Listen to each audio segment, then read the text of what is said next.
antes de comenzar con lo práctico, quisiera yo leerle algunas citas muy poderosas del libro, y no sé cómo se dice en español, Mind, Character and Personality. Eso, lo que dijo él. Mente, carácter y personalidad. No sé si muchos lo conocen, pero le digo, wow, ¿ok? Voy a tratar de leer esto, ¿ok? Ustedes me van a ayudar. Ok, página 107. Que esto es el big picture, esto me anima a mí, me anima. Ok, Dios inspiró a hombres a escribir lo que nos presenta la verdad, lo que nos atraerá. Y que si lo practicamos, ese punto clave, si lo practicamos, nos capacitará para recibir y obtener poder moral, y esta es la parte que en inglés me pegó muy duro, para situarnos entre las mentes más educadas. En inglés tiene el sentido que la persona más simple, ¿okay? Regularmente simple, al estudiar la palabra de Dios, hay algo misterioso en esta palabra que desarrolla la mente en una manera muy poderosa. Y que una persona simple, sin educación, o sea, un fracaso académico, que la palabra de Dios puede sanar la mente y desarrollar la mente para uno poder relacionarse con gentes con mucha más capacidad. Anyway, lo dejo ahí. Quiero decir otra cosa, pero puede ser que no me entiendan. La mente de todos aquellos que estudien la palabra de Dios se ampliará, mucho más que cualquier otro estudio. Su influencia está calculada para aumentar los poderes de comprensión y dotar a cada facultad con un poder nuevo. Pone a todo el cielo en íntima relación con las mentes humanas, impartiéndoles sabiduría, conocimiento y comprensión. Okay, voy a tomar un riesgo con lo que le voy a decir. Ok, ese es un, ¿cómo le digo? Yo he tenido la experiencia, por lo que hago, por el ministerio, y conocer a gentes de diferentes niveles. Y muchas gentes que yo conozco son gente, ¿me entienden? O sea que, intimidating. Ajá. Y yo me he dado cuenta que solamente por estudiar la palabra de Dios, porque la palabra de Dios es un documento, es una literatura histórica, ¿verdad? Los principios de teología espirituales están conectados, basados en principios históricos. Es decir, que antes de yo leer la Biblia, yo no tenía interés de nada. No me interesaba nada. O sea, de conocimiento, de leer, de la historia, nada. Pero a comenzar a leer la Biblia abre la mente al mundo alrededor. Y me he dado cuenta que hablando con gente te permite entender otras mentes educadas solamente porque you've exposed your mind a la palabra de Dios. ¿Cómo se dice eso? Has expuesto tu mente a la palabra de Dios y sin decir nada de las escrituras del hermano White, que desarrollan la mente de una manera muy poderosa. ¿Ok? Este último me gusta mucho. Aquí aprenderemos la verdadera manera de vivir y la manera segura de morir. Son las dos cosas que cada ser humano tiene que aprender. La manera de cómo vivir y la manera de morir. Hay mucha gente que mueren en una manera no safe, ¿me entiende? La palabra de Dios nos enseña las dos cosas esenciales de la experiencia humana, cómo vivir, cómo morir. Anyways, lo dejo ahí. Ok. Después de decir eso, les cuento que mi experiencia cristiana comenzó con un argumento, un debate, con la novia de mi hermano Yamil, que era una pentecostal. Yo tenía 17 años, era el año 1999, vivía en Alaska. No sé si saben dónde está Alaska. Al fin del mundo, por allí.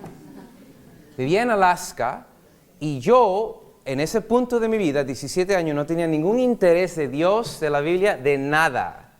Pero esta pentecostal, la novia de mi hermano, decidió que el propósito de su vida era convertirme a mí. So, cada oportunidad que tenía era predicándome, ñe. ¿Y por qué tú hablas así? ¿Y por qué los pantalones los tienes aquí abajo? ¿Y por qué esto? ¿Y por qué esto? Siempre predicándome. Y un día estábamos jugando dominó. No, Monopoly. Juega Monopoly aquí. Estábamos jugando Monopoly y por alguna razón ella comenzó a predicarme. Yo creo que yo estaba hablando vulgarmente y comenzó a predicarme. Y yo decidí, that's it, ya. Se pasó. Cruzó esa línea que nunca se debe cruzar.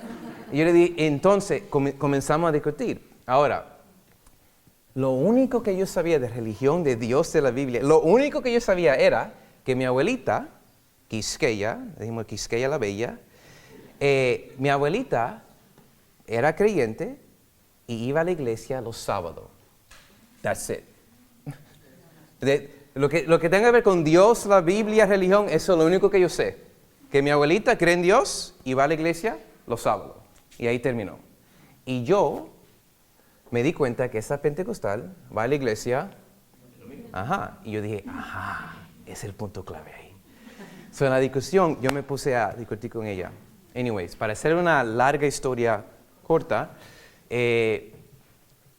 me encontré en una situación que yo no sabía de qué hablaba y I embarrassed, I was humbled.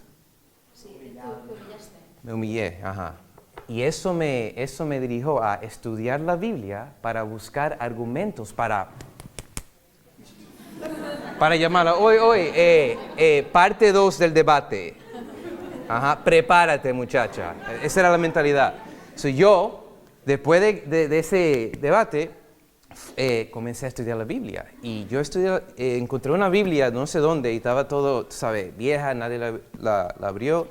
Y yo comencé a estudiar la Biblia solamente para buscar argumentos para el debate con ella. Y la historia mía es que yo fui convertido accidentalmente.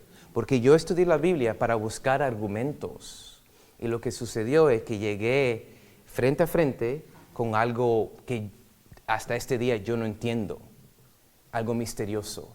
Y yo llegué y me encontré en la situación que lo más que leía, se me olvidó que se supone que yo esté buscando argumentos, pero I got sucked in. ¿Cómo dices? Sí. Y el resto es historia, ¿verdad? Yo entiendo personalmente que esto no es teoría. Yo sé que los predicadores siempre dicen, la palabra de Dios tiene poder, pero es como cliché, pero no es verdad. Para los jóvenes que están aquí, si no lo han experimentado, es verdad, hay algo misterioso y poderoso. Y por eso yo tengo mucha pasión en el tema de estudiar la Biblia, cómo tener una experiencia más viva. Ok, si nosotros somos honestos, tenemos que admitir que muchos de nosotros nos encontramos en la situación que honestamente, no vamos a hablar como espirituales, vamos a hablar honestamente. Muchas veces la Biblia es aburrida. ¿Sí o no? Mira, no me quieren decir nada. Estamos en la iglesia, ¿cómo le voy a decir que sí? Eso no se dice. Mira, muchas veces ustedes, no sean mentirosos, ustedes, porque si me pasa a mí, yo sé que le pasa a ustedes. Ustedes se levantan en la mañana porque saben, debo de tener mi devocional. Y levantan y se ponen a leer y pasan 15 minutos, 20 minutos y ya tienen que ir al trabajo. Y yo no sé yo no sé qué acabo de leer. No, nada pasó, no sentí nada pasó y honestamente era un poco aburrido. Okay. ¿Quién ha sentido esa experiencia? Ok. Los que no levantaron la mano, Dios ve tu corazón. Ok. Y si no le pasó, están peor de lo que le pasaron, porque por lo menos lo que le pasaron han tratado. Tu problema es que ni abriste la Biblia, pero, ok, so, esta es la pregunta, hermanos. Yo tengo el privilegio de visitar muchas iglesias en muchos diferentes lugares. Y eso es muy común, muy común. Hay gente que van a la iglesia adventista, han ido por 15, 20, 25, 30, 50 años y no saben estudiar la Biblia. ¿Entienden? Y preguntamos, ¿pero cuándo llegará el Pentecost? Yo no sé cuándo va a llegar, pero yo sé cómo no va a llegar si seguimos así, ¿verdad? So, es algo muy necesario. Ok, so, yo estaba en Ucrania, hace unos meses, y se me acercó una joven y estaba muy desanimada, porque cada vez que abre la Biblia, no sabe qué hacer y no llega a ninguna conclusión.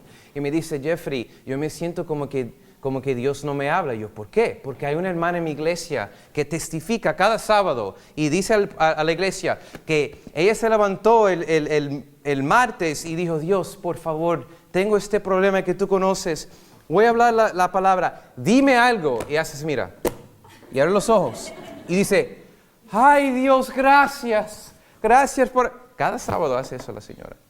Y la joven dijo, puede ser que por eso es que yo no...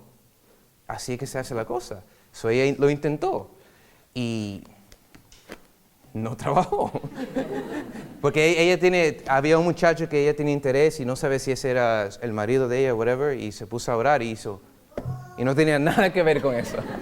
So me dijo, Jeffrey, parece que yo no estoy espiritual, yo no oro bien, no tengo... Y yo le dije, hermana, no, hay manera responsable para estudiar. Yo no puedo juzgar la santa señora esa, pero hay manera responsable, ¿me entiendes? So nosotros tenemos en Arise un chiste que se levantó un tipo a hacer eso y quería conocer la voluntad de Dios. Y levantó y le dijo, Dios, dame tu voluntad, enséñame qué quieres que haga en mi vida. Y abrió a Mateo 27:5. Judas fue y se ahorcó. ¿Escucharon esto, verdad?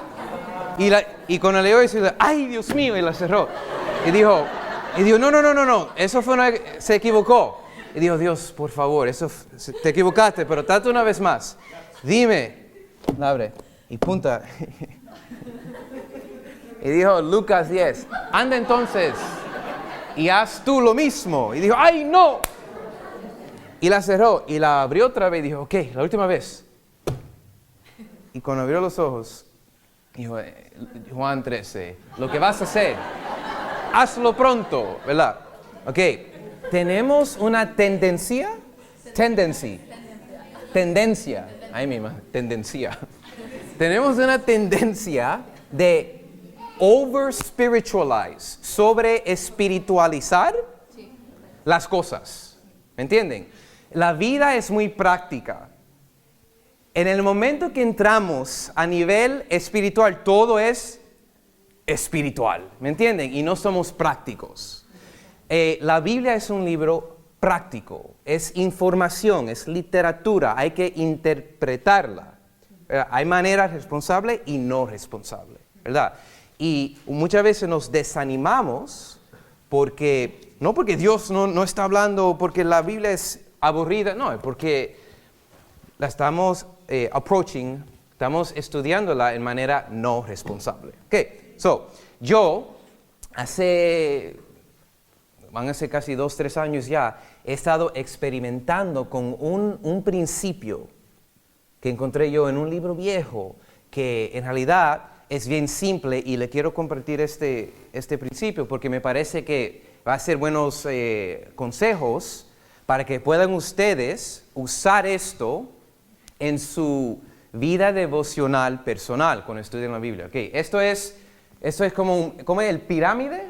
Ajá. O como eso pagano, vamos a hacer una montaña. ¿Ok? Esto es una montaña. Ok, esto es la montaña. ¿Ok? Esa montaña ahí representa cada texto o cada pasaje en la Biblia. ¿Ok? Cada vez que tú abres tu Biblia para estudiar un capítulo, un versículo, lo que sea, es ese pasaje o ese pasaje. Ese pasaje es una montaña. ¿Ok? Hay 3 pasos para tú engage. Hay 3 pasos para tú relacionarte de una manera meaningful. Sí, que tenga significado. Con el texto, ¿verdad? Cada montaña que tú te acercas, o sea, el texto, te acercas de este lado. Tienes que subir para que puedas ver, y después tienes que bajar en el otro lado. Hasta que tú pises el suelo aquí, en este lado, tú no has estudiado la Biblia. ¿Ok? No la has estudiado. Y el punto que yo voy a tratar de comunicar es que el 90% de los adventistas, o sea, común, una generalización, obviamente, que traten de estudiar la Biblia, nunca pisan aquí. Nunca llegan al otro lado de la montaña. No bajan, no bajan. Y por esa razón, no hay, cuando tú llegas el sábado y testimonios del poder de la palabra de Dios cambiando vidas, por eso es, porque no siguen el proceso. El proceso es de 3. Pueden tomar notas, ¿ok? El paso número 1 es observación, ¿ok? Observación. Para subir la montaña, cada montaña se sube un paso a la vez, ¿verdad? Porque pensando en la montaña puede ser un poco overwhelming. Sí, algo que te supera, algo que te supera. Sí, te supera, pero un paso a la vez, ¿ok? El proceso número 1 es observación. El proceso número 2 es cuando estás arriba de la montaña, ahora estás preparado para interpretar. Observación, interpretación, y bajas aquí al aspecto más importante, aplicación. Ok, observación, estamos observando en un tiempo específico, y yo voy a desarrollar este punto un poco más.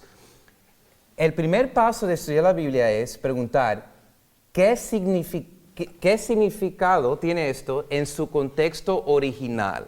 Yo estoy mirando aquí un libro con documentos que han sido juntados durante los siglos.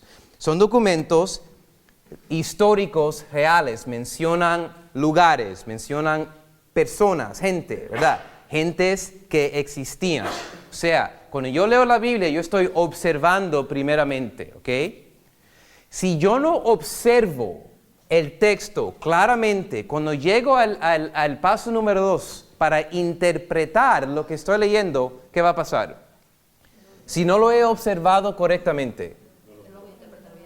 ¿Y por qué creen que hay tantas iglesias con diferente doctrina rara? ¿Verdad? Y lo más que estudias con otras comunidades de cristianos, te das cuenta, están interpretando el texto así porque no se fijaron en esta observación aquí. ¿Entienden? Mal interpretan la Biblia. Y sucede también en la iglesia de nosotros.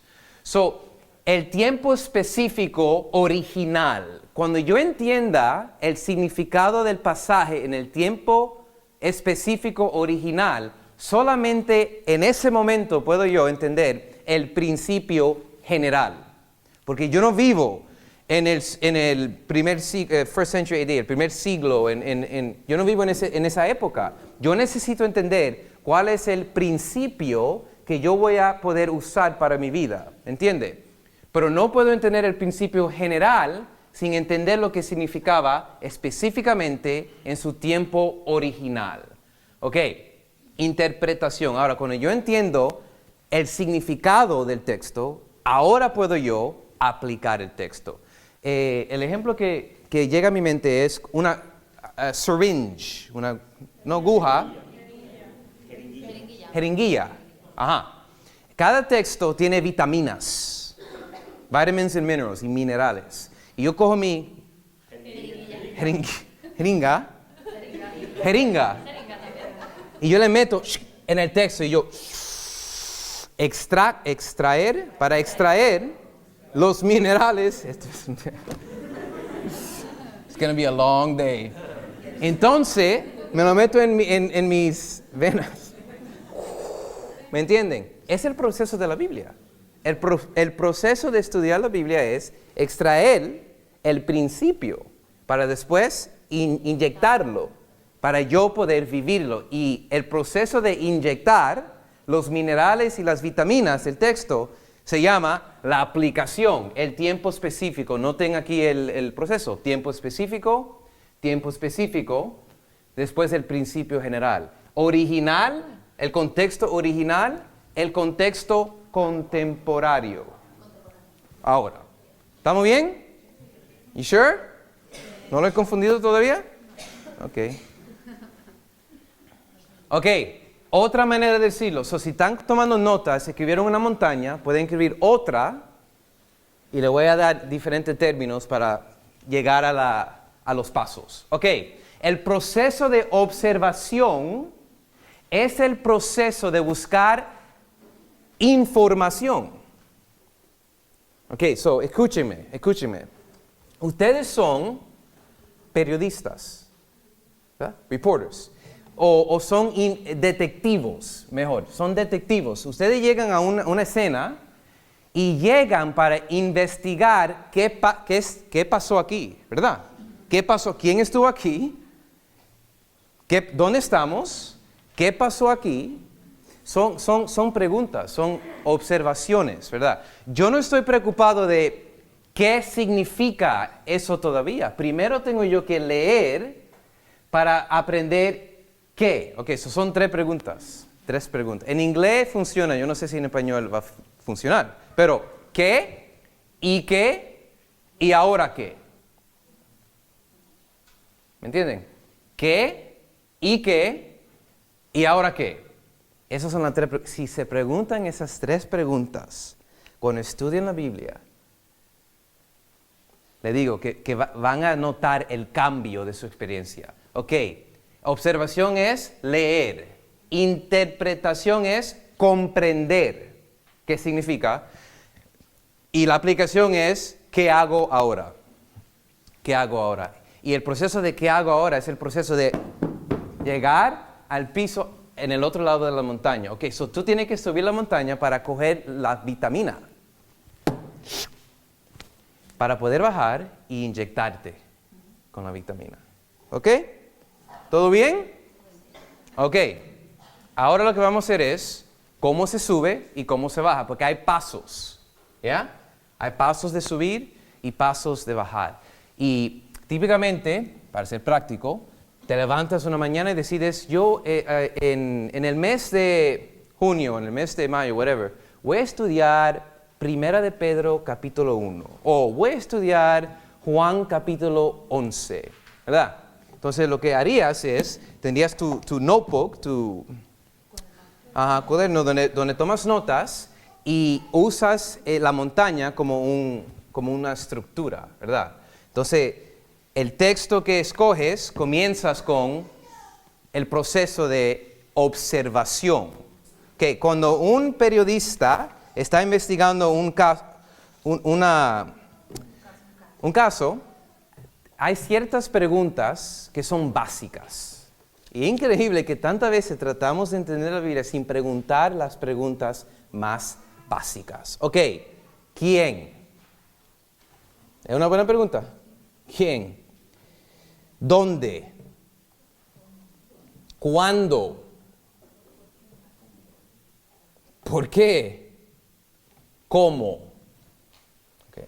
Esas son preguntas que si tú tomes tu cuaderno, dijiste, y tú estás estudiando el texto y comienzas a tomar notas de tu observación, parece simple ahora. Tú estás diciendo, Jeffrey, por favor, es básico. Pero le estoy diciendo que si hacen su trabajo aquí correctamente, la Biblia, it comes alive. Coge vida la Biblia. Ok, aquí se usa el puzzle, tú dijiste. Puzzle, qué raro esa palabra. ¿Puzzle? Puzzle. Ok, el puzzle, ¿verdad? Cuando tú coges un puzzle y lo pones en la mesa, hay muchas piezas, ¿verdad? ¿Cuál es la pieza que buscas primero? Las esquinas. ¿Por qué buscas las esquinas primero? Porque solamente, ¿cuánto hay? Típicamente hay 4. Hay 4, ¿verdad? Y las 4 tienen la misma característica, que es... obvio, ¿verdad? Cuando tienes las 4, ¿cuál es el segundo tipo de pieza que buscas? Obviamente, ok. So, lo que me está diciendo es que tú buscas por lo más obvio primero, antes de confundirte con lo confundido, ¿verdad? Con lo complejo, ¿verdad? Cuando estudiamos la Biblia, hacemos lo mismo. Pero típicamente lo que hacemos tú y yo, abrimos la Biblia, estamos en Romanos o qué sé yo qué, y leemos y hay tantas palabras que no entendemos, conceptos, referencias, nombres, y ¡ay! Yo no puedo con eso, ¿verdad? En vez de pause y hacer como un puzzle, buscar lo más obvio primero en observación. Y cuando hacemos eso, entonces podemos, como un periodista, aprender qué es lo que está sucediendo en este pasaje. Ok, eso es lo que vamos a hacer ahora. Los pasos para subir y para bajar se ven así. Pueden escribir eso. Y vamos a ir uno por uno. Y le voy a dar preguntas bien simples que pueden hacerse en cada paso. Preguntas prácticas en cada paso para subir y bajar la montaña. ¿Ok?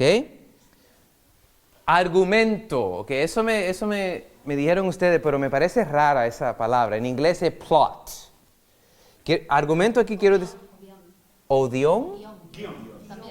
Guión.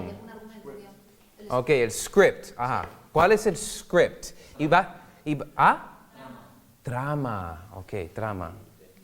Eso sería, la primera pregunta es, la pieza más obvia en el puzzle sería la gente y el lugar. La gente y el lugar. ¿Por qué son la gente y el lugar lo más obvio para buscar? Porque nosotros somos gente, ¿verdad? Nosotros somos gente. El que escribió el libro es una persona y está escribiendo a otra persona. La persona es lo más obvio. Now, no vas a encontrar esto en todos los libros de la Biblia. Por ejemplo, si estudias Proverbios y te preguntas persona y lugar, pero típicamente funciona en la mayoría de los pasajes de la Biblia. Okay, la gente, solamente la pregunta de ¿quién son estas gentes? Pueden traerte a una conclusión poderosa y profunda. Por ejemplo, el Evangelio de Mateo comienza con una genealogía. Muchos nombres raros, ¿verdad? Pero si preguntamos, ¿quiénes son estas gentes? ¿Y por qué San Mateo está usando tanto espacio de la Biblia para introducir tantos nombres, ¿verdad? Y cuando te pones a estudiar eso, es algo muy profundo, porque en esa lista de nombres hay gente bien rara, ajá. Y el mensaje es, el Mesías viene de línea del ser humano más, the outcast, ¿me entiende? Lucas capítulo 3, antes que Jesús se bautiza, Lucas nos dice, en el 15 año de Tiberius Caesar, el gobernador era un nombre raro, ¿verdad? El mayor era, qué sé yo qué, menciona como 5 o 6 nombres. ¿Por qué? ¿Por qué? ¿Qué importa? Te das cuenta, si te preguntas, Tiberius Caesar, el emperador de Ajá. ¿Cuál era el 15 años de Tiberius Caesar? ¿Y por qué me importa a mí? ¿Por qué Lucas me está diciendo eso a mí? La profecía de Daniel nos dice que Jesús se iba a bautizar en una fecha específica, ¿verdad? Y Lucas nos está dando una referencia histórica, secular, para nosotros poder verificar que Jesús en realidad fue bautizado, como dijo la profecía de Daniel. ¿Me entienden? Los nombres tienen significado muy importantes. Lugares. También tiene algo significado. Pablo escribió una letra para los Corintios. Ok. Pregunta. ¿Dónde está Corintio?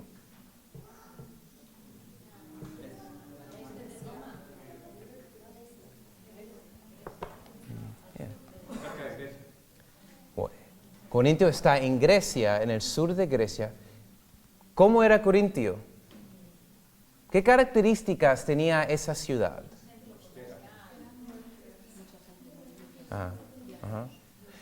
Los teólogos dicen que el libro de Corintio tiene la cosa más dramática que Pablo ha escrito. Pero si nos preguntamos, si investigamos la ciudad, lo que le escribió Pablo a esa ciudad tiene mucho más significado. Podemos entender por qué dijo Pablo eso si preguntamos sobre el lugar. Ok, somos periodistas, estamos preguntando porque estamos observando para llegar al principio.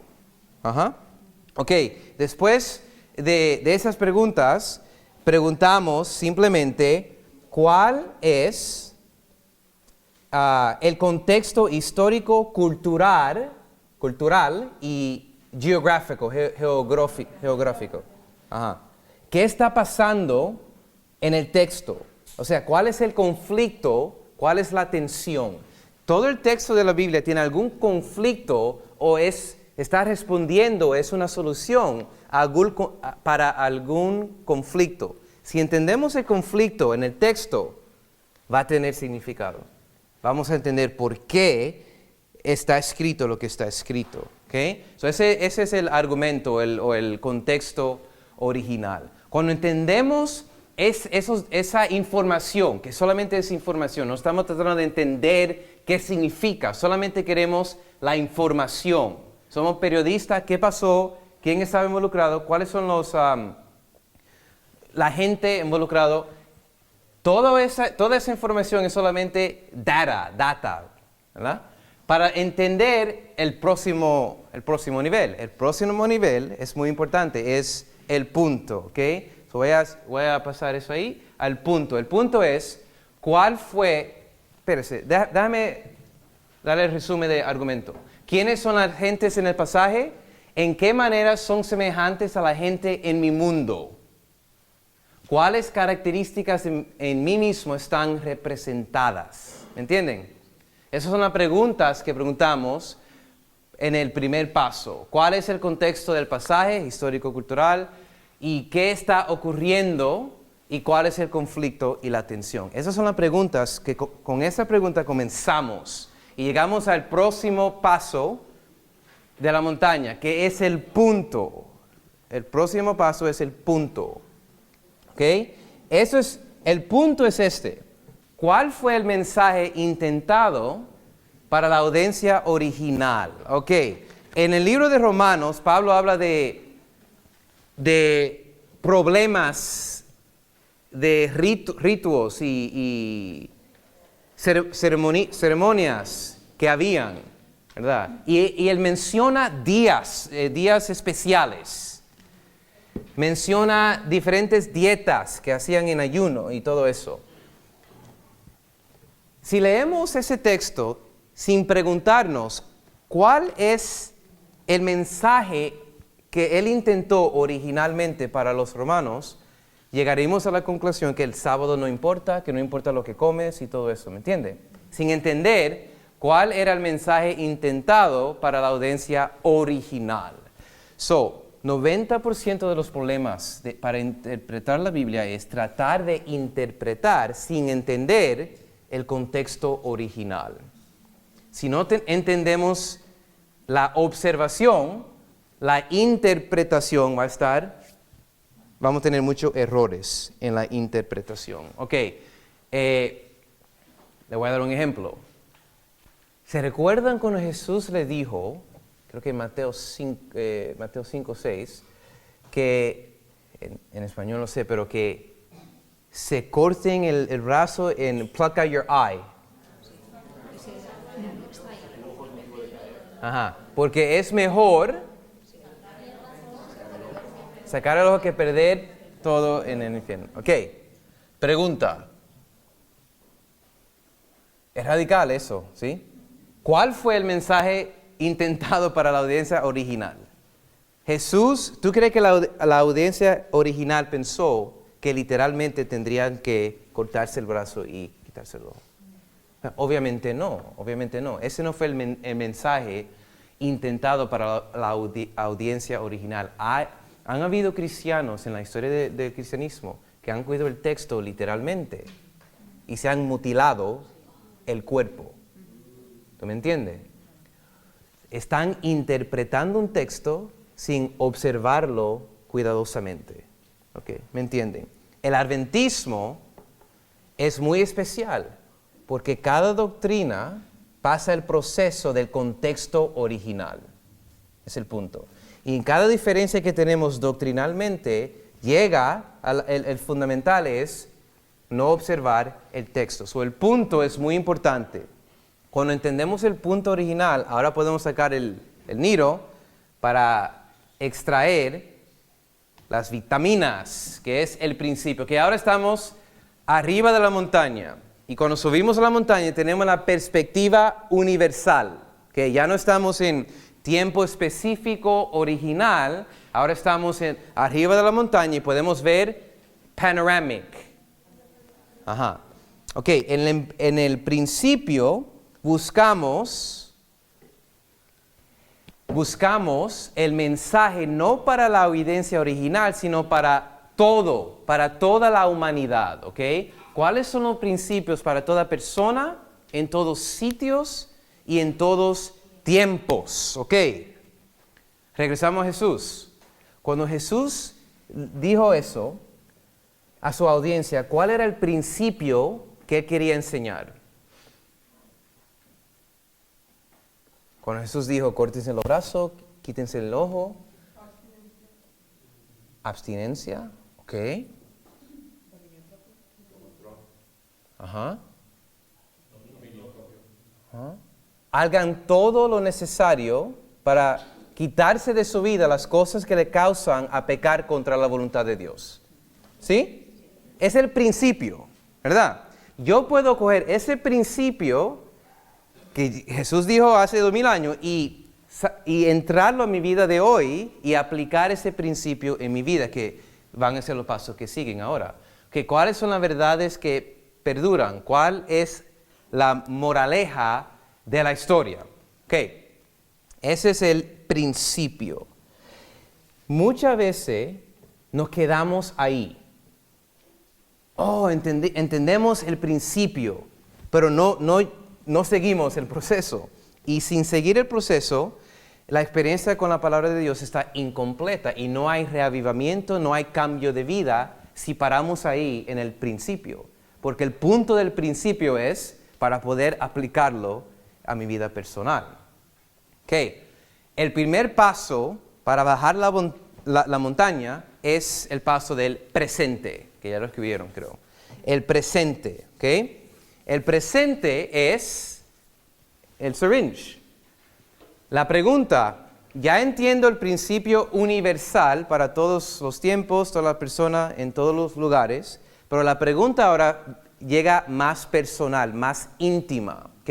Si ese es el principio general, ahora, presentemente en el mundo de Jeffrey, ¿qué tiene eso que ver ahora con mi vida ahora? Es el presente. ¿Qué significa esta verdad para mí personalmente? ¿Cuáles son mis áreas de necesidad, convicción y oportunidad?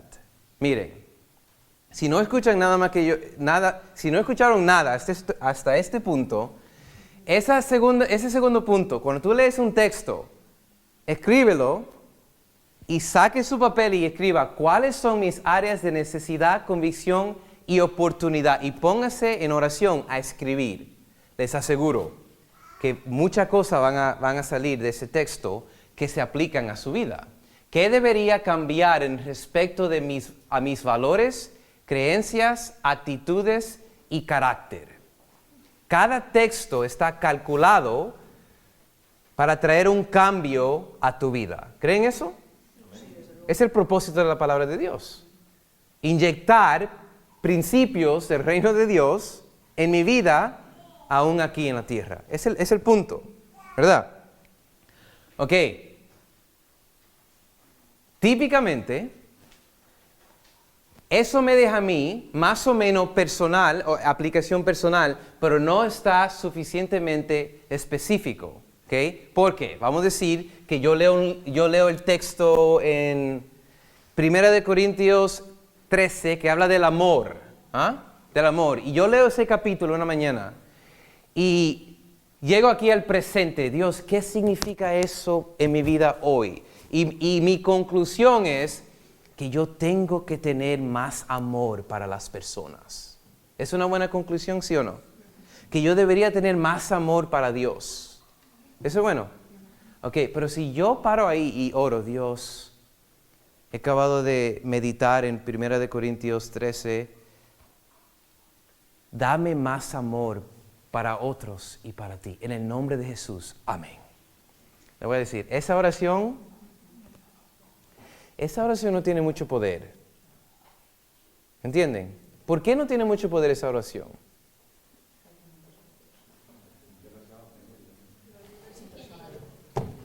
¿Qué significa eso? Dame más amor para las personas. ¿Qué significa eso? ¿Que sonría más cuando me encuentre con alguien? ¿Eso tiene algo que ver? Sí. Pero ¿qué significa eso?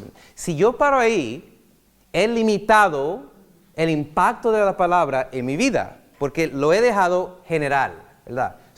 El último paso para bajar, y después le voy a dar un ejemplo práctico rápido. Ponle pausa a eso, brother. Es el plan. Ok, guys, el plan. Ese es el punto. Si están durmiendo, que algunos lo están, despiértese ahora, ¿ok? El plan.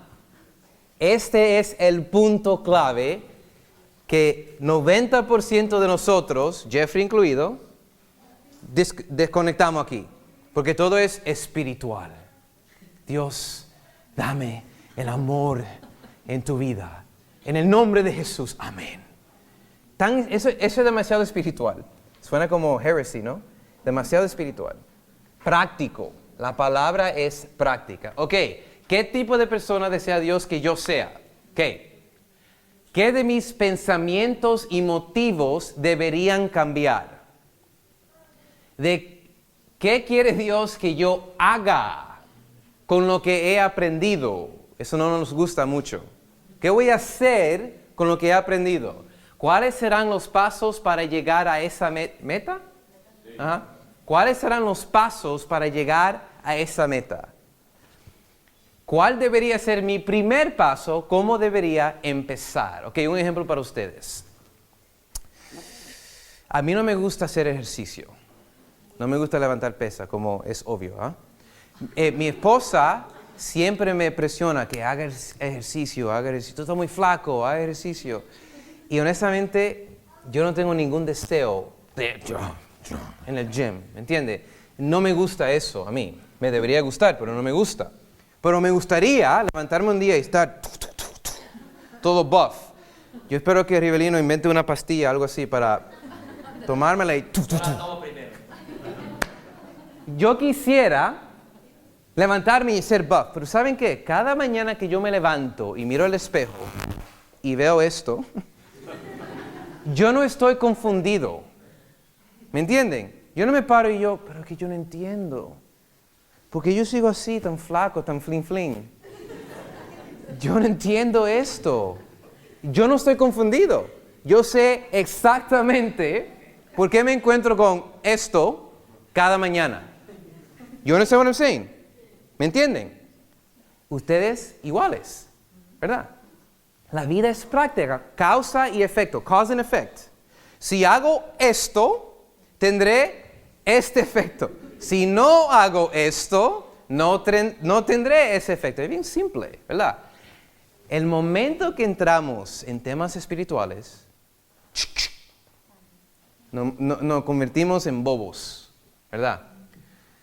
Dios, danos reavivamiento a tu iglesia. Padre, quiero sentir tu poder en mi vida durante la semana. Dios, este es el favorito de Albert. Dios, llénanos del Espíritu Santo. Ok, son oraciones buenas, pero hemos repetido eso por más de 100 años. ¿Y qué ha pasado? Big fat, nada. ¿Me entiende? Estoy hablando generalmente. ¿Por qué? ¿Por qué?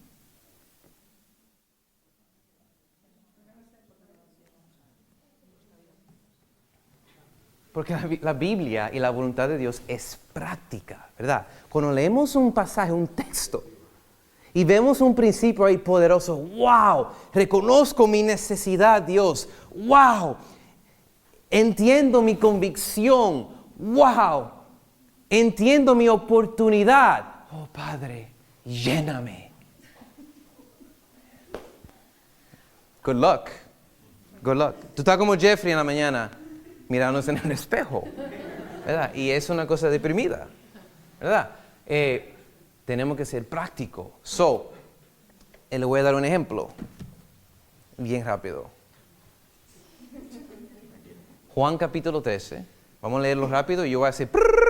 Le voy a dar el proceso ahora, cómo sucede eso en un proceso real.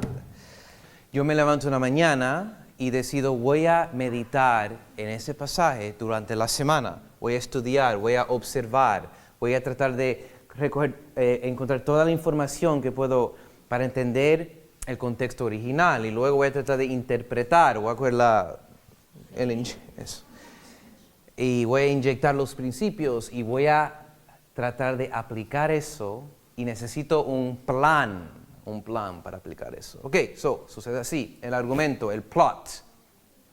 Preguntas fáciles, las piezas del puzzle más obvio. Las personas, ¿quién están en el pasaje? Ok, no voy a tomar tiempo para hacer eso.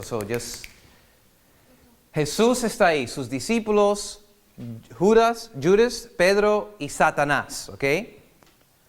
El contexto del pasaje es una cena privada, una cena especial, una cena íntima de Jesús con sus discípulos. Jesús está consciente que muy pronto, ¿qué va a pasar? Claro, porque nos dice capítulo 12 que eso ocurrió pocos días antes de la Pascua. ¿Qué sucede en la Pascua? El Calvario. Jesús muere, ¿ok? Esto estremeció a los discípulos porque en su cultura, personas importantes no se bajan a lavar pies sucios. ¿Me entienden? Y aquí está Jesús, el Rey del universo, a rodillas, lavando pies sucios. ¿Me entienden? Shock, es un shock. Se sorprenden. Eso está en inglés. Los mismos que argumentaba sobre quién eran el más importante, ¿ok? Esos discípulos que están viendo a su maestro lavando pies sucios son los mismos que estaban discutiendo quién es el más grande de nosotros. Y ahora está el más grande del universo a rodillas lavando pies sucios. ¿Me entienden? O sea, en un contexto muy dramático. ¿Okay? Si tuviéramos tiempo se puede desarrollar eso. Pero, ok, el punto, ¿se recuerdan? El primer paso para arriba. El punto, ¿qué significa eso en su contexto original? Jesús usó ese acto de humilde servicio como un ejemplo que deberían imitar. ¿Okay? El punto es que Jesús le estaba dando un ejemplo radical para sus discípulos, para enseñarle que sus valores y filosofía de vida tendría que ser diferente que el mundo o que la cultura popular de los discípulos. O sea, el cristianismo es una manera de pensar diferente del mundo. Jesús quería que sirvan unos a otros como su ejemplo. Y para verdaderamente entender a Dios y estar unidos con Él, necesitamos demostrar una actitud de servicio humilde. Ese era el punto que Jesús quería dejar a sus discípulos en el contexto original. Esa era la lección que ellos aprendieron. ¿Ok? Ahora que entendemos el significado original, ahora podemos buscar el principio general, universal, que se aplica a toda generación, todo tiempo y todo, everything. Principio. Este es el principio. Esta es la vitamina que se van a inyectar.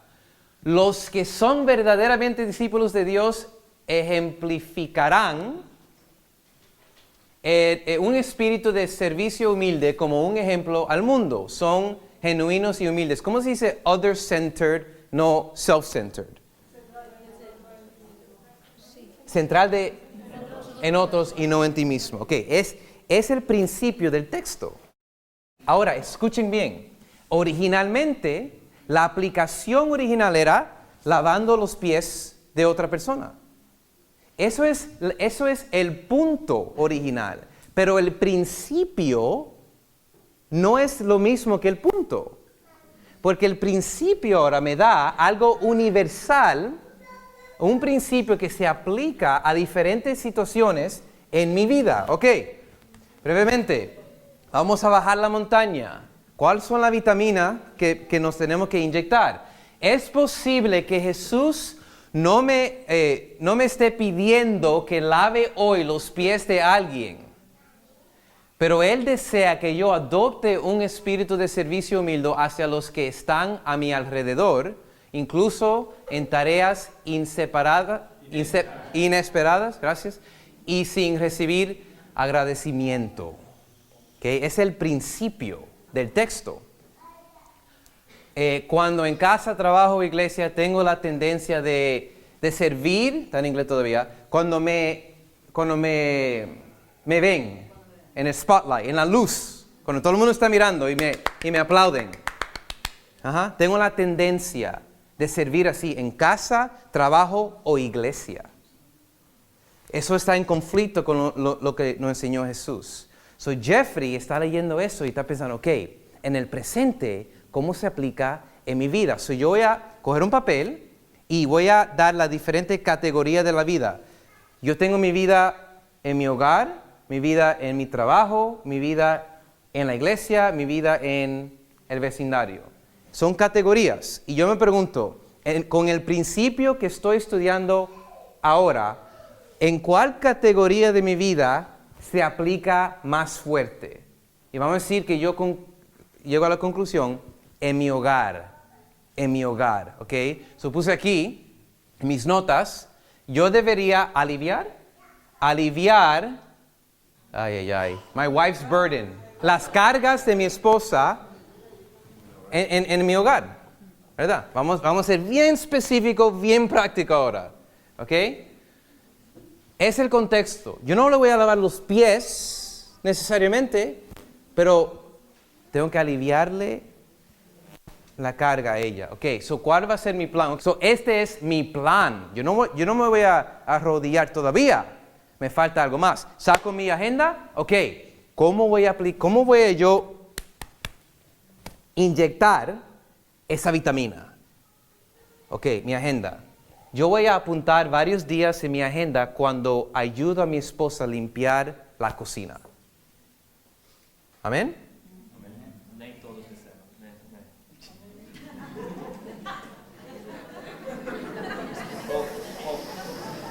Bueno, los hombres se pusieron medio raros cuando dije eso. Yo solo vi las voces de las mujeres.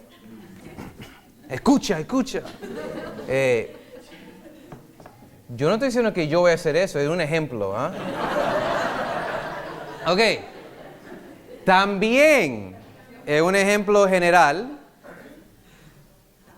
también me encargaré de la cena una noche cada semana. Ok, este es mi punto. Con este plan, yo me inyecté un principio bíblico, cristiano, en mi vida. En el espacio de un mes, puedo yo, después de un mes, evaluar cómo me fue el mes. Y me doy cuenta, qué raro, que este mes, la comida en mi casa está más rica. Qué interesante que mi mujer, cuando yo llego, está alegre, está feliz. Qué interesante, ¿me entiendes? Comienzas a darte cuenta de cambios, ¿verdad? Y es bien, es encouraging, es motivating.